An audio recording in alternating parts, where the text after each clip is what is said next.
Vous savez que dans Actu TV, on a l'habitude de toujours essayer un tas de trucs, et souvent de se planter d'ailleurs. Et aujourd'hui, on va faire quelque chose qu'on n'a pas encore fait. Ben pourquoi cela ne marcherait-il pas? On va essayer de faire une interview par Skype ou par Internet interposé. Et la personne que vous voyez pour l'instant sur l'écran, ben elle bouge, hein, regardez. Bonjour. Voilà, c'est Christine Brunet, qui est une auteure, je dirais, mais son livre n'est pas encore sorti, il sortira peut-être aux alentours de 2015-2020, on n'est pas sûr, mais c'est prévu. Mais c'est aussi et surtout la bonne femme qui a créé Aloïs.com. Alors, Christine, je me tourne vers toi et je te demande d'abord, pourquoi as-tu créé Aloïs.com et qu'est-ce? Alors, Aloïs, c'est le blog d'un collectif, je dirais. En fait, c'est le blog de tous les auteurs plus délices. Ils y postent des fiches de lecture, des présentations, des poésies, des nouvelles. Et donc, sans eux, ben, Aloïs n'existerait pas. Ça, c'est évident. Donc, chacun peut venir sur ton site déposer des textes, des poèmes, etc. Alors, pas tout à fait, c'est pas comme ça que ça se passe par mail, on me contacte et moi, je dois le mettre sur mon site. Mais dis-moi, tu es où pour l'instant? Parce que tu pourrais très bien être en Amérique du Sud. Je suis en dessus de Clermont-Ferrand, sur le plateau des Combrales. Clermont-Ferrand, c'est ça? Voilà, voilà. D'accord. Et en fait, tu connais Chloé Délise depuis combien de temps? Un an à peine? Même pas. 9 mois. Mais maintenant, tu fais partie de l'équipe. Ah oui. Et ton bouquin, ça s'appelle comment? Nid de vipère. Nid de vipère. Oui. Nid de vipère, voilà, c'est un polar. Un polar. Donc, ce sera un roman policier.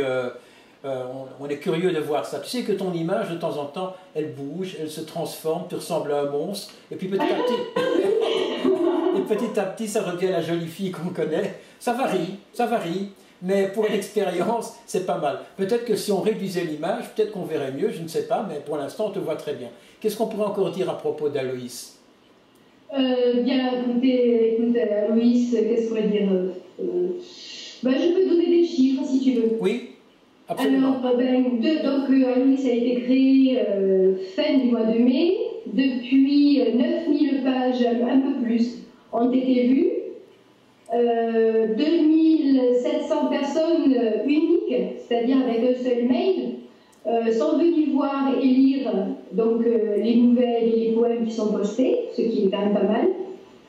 En fait, il y a entre 100 et 200 personnes qui viennent tous les jours visiter le site.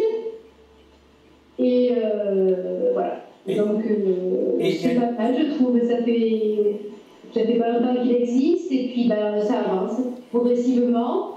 Et Aloïs maintenant est sur Facebook, donc j'espère que ça donnera un peu plus de visibilité. Et voilà. Je pense qu'il y a aussi une très bonne collaboration avec Actu Magazine, Actu TV, etc. Alors là, d'abord, bravo à toute l'équipe, et puis bravo à toi aussi. À chaque fois, tu récupères tout ce qui arrive sur Aloïs pour le mettre donc, sur Actu, et puis... sur Arrêt Lettres dans Facebook, etc. aussi, oui. Voilà, exactement. Donc ça, c'est vraiment bien. Puis moi, j'essaie de récupérer un petit peu ce que tu mets sur Facebook pour les mettre à la une de temps à autre sur Aloïs, pour que les gens qui ne sont pas forcément sur Facebook aient une vision un peu plus globale de ce qui se fait, quoi. Mais voilà, moi je crois que ce qu'on voulait faire, c'était surtout donner la possibilité à tous ceux qui connaissent Christine par les mails, par le forum, etc., de voir un peu sa tête, de vérifier que c'est une très jolie fille, quand l'image n'est pas brouillée, et qu'on la reverra certainement un jour ou l'autre. Alors voilà, on te dit au revoir. Il est quelle heure maintenant? Il est déjà tard, hein? Ah oui. Allez, bonsoir Christine, et bonsoir, à la prochaine. Et puis, à bientôt, hein.